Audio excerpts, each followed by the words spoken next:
এয়া হৈছে জলসিঞ্চন মন্ত্ৰী অশোক সিংঘাল নেতৃত্বাধীন জলসিঞ্চন বিভাগৰ এক বাস্তৱ প্ৰতিচ্ছবি। আৰু মই উপস্থিত আছোঁ সাপেখাতিৰ যি 1 নং কঠীয়াখুন্দা অঞ্চলত। আৰু কঠীয়াখুন্দা অঞ্চলত বিগত সময়তে স্থাপন কৰা হৈছিল প্ৰায় কোটি টকা ব্যয় সাপেক্ষে দিচাং নদীৰ পৰা পানী উত্তোলন কৰি কৃষক ৰাইজক আচলতে পথাৰত তেওঁলোকে পানী দিব বিচাৰিছিল। আৰু মই সামগ্ৰিক দৃশ্য দেখুৱাবলৈ অনুৰোধ জনাইছোঁ ভিডিঅ' আনিছোঁ। এয়া হৈছে 1 নং কঠীয়াখুন্দা অঞ্চলত স্থাপিত জলসিঞ্চন আঁচনি। আৰু এইখন আঁচনিৰ জৰিয়তে আচলতে শ ৰাইজক তেওঁলোকে শ কৃষক ৰাইজক উপকৃত কৰালৈ লক্ষ্যৰে এনেদৰে এইখন জলসিঞ্চন আঁচনি নিৰ্মাণ কৰা হৈছিল।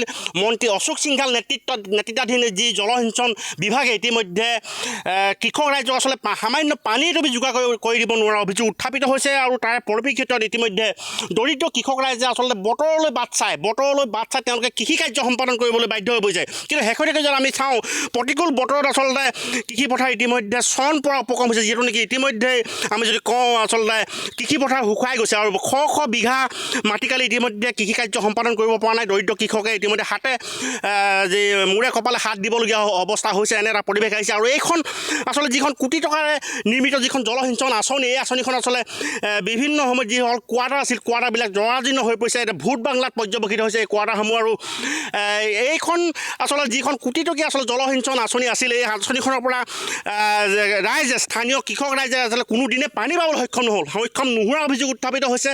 এই ক্ষেত্ৰত যি জলসিঞ্চন বিভাগৰ বিষয়া কৰ্মচাৰীসকলে আচলতে কেনেদৰে ব্যৱস্থা গ্ৰহণ কৰিছিল, যিহেতু নেকি হাজাৰ বিঘা মাটিকালিত এইখন জলসিঞ্চন আঁচনিৰ পৰা আচলতে কৃষক ৰাইজলৈ পানী যোগান ধৰা যি আশ্বাস প্ৰদান কৰা হৈছিল, কিন্তু সেই আশ্বাস বুমেৰাং পৰিণত হ'ল। মন্ত্ৰী অশোক সিংঘাল আচলতে সম্পূৰ্ণৰূপে ব্যৰ্থ। আৰু মোৰ লগত কেইজনমান স্থানীয় ব্যক্তি উপস্থিত আছে, তেখেতৰ পৰা জানিব চেষ্টা কৰিম গোটেই বিষয়টো আচলতে অকণমান আগুৱাই আহক আপুনি। গোটেই বিষয়টো আচলতে কি হৈছে, যিহেতু নেকি এইবাৰ আচলতে যথেষ্ট বতৰ বেয়া, দৰিদ্ৰ কৃষক ৰাইজৰ যি পথাৰ শুকাই গৈছে, তাৰ পাছতো জলসিঞ্চন বিভাগে কিন্তু কৃষক ৰাইজৰ যিদৰে পানী যোগান ধৰিব লাগিছিল যোগান ধৰিব পৰা নাই, কি ক'ব? হয়, এইটো অতি দুখৰ বিষয়। যিহেতু কেন্দ্ৰীয় চৰকাৰ আৰু ৰাজ্য চৰকাৰে কোটি টকা কৃষকৰ নামত খৰচ কৰিছে, কিন্তু আঁচনিসমূহ তেওঁলোকে জলসিঞ্চন বিভাগে এনেকুৱা কিছুমান আঁচনি লৈছে যিবিলাক আঁচনিৰ পৰা আমি কোনো কাৰণে উপকৃত হোৱা নাই। এতিয়া আপুনি অকল এই আঁচনিটোৱে নহয়, তেওঁলোকে এতিয়া কিছুমান আণ্ডাৰগ্ৰাউণ্ড কিছুমান আপোনাৰ প্ৰজেক্ট লৈছে যিবিলাক সম্পূৰ্ণ আধাৰুৱা। আৰু এতিয়া আমাৰ পিছফালে যিখন পথাৰ আছে তাতে তেওঁলোকে সম্পূৰ্ণ পাইপ পুতি পিনি সম্পূৰ্ণ কৰিলে, কিন্তু বিদ্যুৎ সংযোগ নাই, আজিলৈকে তেওঁলোকে চলোৱা নাই। আৰু তাৰোপৰি আৰু কিছুমান প্ৰজেক্ট তেওঁলোকে দিছে যিবিলাক মানে আপোনাৰ এনেকুৱা জেগাত বহাই দিছে যি কাৰণে যিডোখৰ জেগাত কৃষি কোনো কণাত নহয়, কৃষিৰ লগত তেওঁলোকে সেই মানুহখিনি জড়িত নহয়। কাৰোবাৰ চোতালত দিছে, কাৰোবাৰ বাৰী চুকত দি দিছে। গতিকে তেওঁলোকে কি কৰে, সেই বহুত দিনৰ ফূৰ্তিতে চলাই গা পা ধুৱে, কিন্তু আমাক নাই দিয়া। আমাক প্ৰয়োজন আছে। আজি সিদিনাখনো এজন আহিছিলে আপোনালোকৰ চেনেলৰ জৰিয়তে, আমি তেওঁলোকক জনাইছোঁ যে আজিও আপোনালোকৰ জৰিয়তে জনাইছোঁ যে আঁচনিসমূহ এনেকুৱা কিছুমান মানে আমাক দিয়ক যিবিলাক আমি এতিয়া পানীৰ কাৰণে আমি বাট চাবলগীয়া আছে। এতিয়া আমি মটৰ চলাই আমি পানী কৰিছোঁ, কাৰণ সকলো সেইটো সামৰ্থ নহয়। এতিয়া মই এতিয়া ধৰকচোন 22 বিঘা মাটি খেতি কৰিছোঁ, 22 বিঘা মাটি আপুনি মটৰ চলাই আপুনি খেতি কৰিব আমি নোৱাৰোঁ, কোনো কাৰণত নোৱাৰোঁ, অসম্ভৱ কথা। তাৰপৰা এদিন চলালে নহ'ব, আজি চলাম এসপ্তাহ পিছত পানী শুকাই যাব। কিন্তু আৰু এতিয়া ডাঙৰ কথা হৈছে যে কৃষি বিভাগে আপোনাক বহুত ধৰণৰ আমাৰ বীজ আমাৰ যোগান ধৰিছে, কিন্তু বীজসমূহ যোগান ধৰিলে কিয় পানী নাই। আমি যোৱাবাৰ মই মচুদালৈ খেতি কৰিলোঁ, পানী নাই, চব নষ্ট হৈ গুচি গ'ল। এই আঁচনিখন আচলতে কিমান কৃষকক সামৰি লৈছে? এই আঁচনিখন আপোনাৰ ইয়াৰ পৰা প্ৰায় 10 কিলোমিটাৰ যাব। আপুনি এতিয়া ঔগী শ্যামগাঁৱলৈকে এই আঁচনিটো আছে। এইটো বহুত কোটি টকাৰ মানে এটা আঁচনি। এই আঁচনিটো কি হয়, প্ৰতি আৰম্ভণিৰ পৰাই কেও লগা। তেওঁলোকে কি হয়, বস্তুখিনি বেয়া হয়, আনে ৰিপেয়াৰিং কৰে, কিন্তু পানী দিব নোৱাৰে, আকৌ বেয়া হয়। এতিয়া আজি কিছুদিনৰ আগতে তেওঁলোকে আজি প্ৰায় 15-16 চনৰ মানত সম্পূৰ্ণ গোটেই মেচিনটো সম্পূৰ্ণ নতুন কৰিলে। নতুন কৰাৰ পিছত প্ৰায় 2-3 মাহ পিছত সম্পূৰ্ণ আকৌ ডুবি থাকিলে, মানে কোটি টকা পানী পৰিলে। তাৰপিছত এইটো আপুনি 5 ইঞ্চি ৱাল আছিলে 10 ইঞ্চি কৰিলে, তাৰপৰা কি হ'ল, চব খহি আকৌ নলাত পৰি গুচি গ'ল 10 ইঞ্চি ৱাল। এইটো এই ড্ৰেইনটো দেখাবলৈ অনুৰোধ জনাইছোঁ। আচলতে এই ড্ৰেইনটোৰ জৰিয়তে আচলতে কৃষক ৰাইজলৈ পানী যোগান ধৰিবলৈ তেওঁলোকে আশ্বাস প্ৰদান কৰিছিল, কিন্তু মূৰকত আচলতে যিখন আঁচনি তেওঁলোকে গ্ৰহণ কৰিছিল, আঁচনিখনৰ কোনো কাৰ্যক্ষমেই নহ'ল বুলি ইতিমধ্যে অভিযোগ উত্থাপিত হৈছে। মন্ত্ৰী অশোক সিংঘাল নেতৃত্বাধীন যিখন জলসিঞ্চন বিভাগৰ কৰ্মচাৰী আচলতে শুই বহিয়ে দিন পাৰ কৰিছে নেকি, এনে এটা অভিযোগ উত্থাপিত হৈছে। মই পুনৰবাৰ আপোনাৰ ওচৰলৈ গৈছোঁ, যিটো সময়ত আচলতে জলসিঞ্চন বিভাগটো কাৰ্যক্ষম কৰিব লাগিছিল, মন্ত্ৰী অশোক সিংঘাল নেতৃত্বাধীন জলসিঞ্চন বিভাগটো কাৰ্যক্ষম হ'ব লাগিছিল, কিন্তু শেহতীয়াকৈ আচলতে গোটেই আঁচনিবিলাক আচলতে বুমেৰাং হৈছে। তেওঁলোকৰ কৰ্মচাৰীবিলাকে আচলতে ঘৰত বহি দৰমহা লৈছে নি, এনে এটা অভিযোগ উত্থাপিত হৈছে। সেইটোৱে হৈ আছে। সেইটো ইয়াতে আমি দেখোঁ তেওঁলোকে মানে বাহিৰৰ পৰা ইয়াত যিসকল আছিল তেওঁলোকে অৱসৰ ল'লে।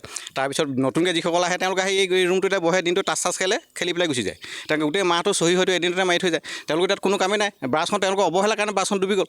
ডুবি যোৱাৰ কাৰণে ইমান নতুন মেচিন, নতুন মটৰ গোটেইখিনি নষ্ট হৈ গ'ল। আৰু সেই গোটেই ব্ৰাছখন ডুবি যোৱাৰ মূল কাৰণ হ'ল সেই মানে তেওঁলোকৰ কৰ্মচাৰীসকলৰ ভুলৰ কাৰণে। এখন কোবাল নদী, এখন মানে আপোনাৰ অৰুণাচলৰ পৰা আহিছে, এখন খুব কোবাল নদী। তই আধা ঘণ্টাৰ ভিতৰত নদীখন আপোনাৰ মানে গৰা ভৰ্তি হৈ যায়, কিন্তু তাত মানে তেওঁলোকৰ হেৰি নাই, তেওঁলোকে যিভাৱে ইয়াত ডিউটি কৰিবলৈ ডিউটি নকৰাৰ ফলতেই আজি কোটি টকীয়া নষ্ট হৈ গৈছে। আচলতে এয়া আছিল তেওঁলোকৰ মন্তব্য। মই পুনৰ পৰা সামগ্ৰী দিছোঁ। এইটো আচলতে যিটো ঘৰ কাৰ্যালয় আছিলে, এই কাৰ্যালয়টো কিন্তু এতিয়া উৱলি গৈছে, ভোট বাংলাত পৰিগণিত হৈছে। কিন্তু তাৰ পাছত আচলতে জলসিঞ্চন বিভাগে দৰিদ্ৰ কৃষক ৰাইজৰ সকাহ দিয়া লক্ষ্যৰে আচলতে কোটি কোটি টকাৰ ব্যয় সাপেক্ষে যিবিলাক জলসিঞ্চন আঁচনি নিৰ্মাণ কৰা হৈছিল, কিন্তু নিৰ্মাণ কৰাৰ পাছতো আচলতে বুমেৰাং হৈ পৰিছে সমগ্ৰ বিষয়টো। আৰু মোৰ লগত আৰু এগৰাকী কৃষক আছে, তেওঁৰ ওচৰলৈ গৈছোঁ। কি ক'ব গোটেই বিষয়টো? আচলতে ৰাইজে এনেকুৱা এটা অৱস্থা হৈছে, বতৰলৈ চাই কৃষি কৰিবলৈ বাধ্য হৈ গৈছে, কিন্তু এইবাৰ বতৰ যথেষ্ট প্ৰতিকূল। কি ক'ব? আচলতে ক'বলৈ গ'লে বুলিলে আপোনাৰ এই অসম চৰকাৰৰ যিকেইটা অকমান্য বিভাগ আছে, তাৰ ভিতৰতে আপোনাৰ এই জলসিঞ্চন বিভাগ হৈছে অন্যতম প্ৰথম কথা। দ্বিতীয় কথা হ'ল এই যিটো আমাৰ আঁচনি আছিলে, এই আঁচনিটো আপোনাৰ 14-15 চনৰ মানে এনেকুৱা কিবা এটা হেৰি কৰিছিলে নেকি, পুনৰ নিৰ্মাণ কৰিছিলে। পুনৰ নিৰ্মাণ কৰাৰ পিছত খুব 2-3 মাহ মানে চলিলে বোধহয়। তাৰপিছত আকৌ ৰাইজলৈ পানী গৈছিলে, এদিন নে দুদিন কিবা এটা গৈছিলে, তাৰপিছতে বন্ধ হৈ থাকিলে, কোনো কাৰণ নাই, বন্ধ হৈ থাকিলে। তাৰপিছতে ক'তা এতিয়ালৈকে নাই, কৰ্মচাৰী আহে যায়, 4 বছৰমান অহা-যোৱা কৰিলে পিছতে এতিয়া এই অৱস্থা। আপোনালোকে নলাটো চাওকচোন, নলাটো চাওক, হাবি জংঘলে ভৰি গৈছে। ইয়াৰো নিৰ্দিষ্ট আপোনাৰ কৰ্মচাৰী আছে। আৰু এই বতৰত, এই আপোনাৰ এই মানে খৰাং বতৰত যদি মানে কৃষকে পানী এটুপি নাপায়, খেতিটো কৰিব কেনেকৈ? আমি খেতি কৰিম কেনেকৈ? আচ্ছা, শাওণ মাহত আচলতে যথেষ্ট কৃষকৰ আশা থাকে, আশাৰ সপোন আচলতে শাওণ মাহত ৰচে, কিন্তু এইবাৰতো আচলতে নিশ্চয় অতি ভয়ংকৰ। তাকেতো আমি এতিয়া মানে ওপৰলৈ চাব লগাত পৰিছে, বৰষুণ কিনি দিব অথচ আঁচনিখন আছে আৰু কাম নাই। আমি এতিয়া ওপৰলৈ চাব লগাত পৰিছে, আকাশলৈ চাব লগাত পৰিছে যে বৰষুণ কিনি দিব। আচলতে এয়া আছিল তেওঁলোকৰ মন্তব্য। আচলতে এয়াই হৈছে আচলতে জলসিঞ্চন বিভাগৰ কৰ্ম সংস্কৃতি নমুনা। আৰু এনেদৰে আচলতে সমগ্ৰ জিলাখনত, চৰাইদেউ জিলাৰ বিভিন্ন প্ৰান্তত আচলতে এনেদৰে জলসিঞ্চন বিভাগৰ আঁচনিসমূহ চলিছে নেকি, এনেদৰে গুৰুত্বপূৰ্ণ প্ৰশ্ন উত্থাপিত হৈছে। আৰু এই ক্ষেত্ৰত আচলতে দৰিদ্ৰ কৃষক ৰাইজক সকাহ দিয়া লক্ষ্যৰে কেনেদৰে মন্ত্ৰী নেতৃত্বাধীন অশোক সিংঘালৰ নেতৃত্বাধীন জলসিঞ্চন বিভাগে গুৰুত্ব প্ৰদান কৰিব, কেনেদৰে দৰিদ্ৰ কৃষক ৰাইজক পানী যোগান দিয়াৰ ক্ষেত্ৰত তেওঁলোকে সফল আঁচনি ৰূপায়ণ কৰিব, আচলতে পৰৱৰ্তী দিনবোৰতে স্পষ্ট হৈ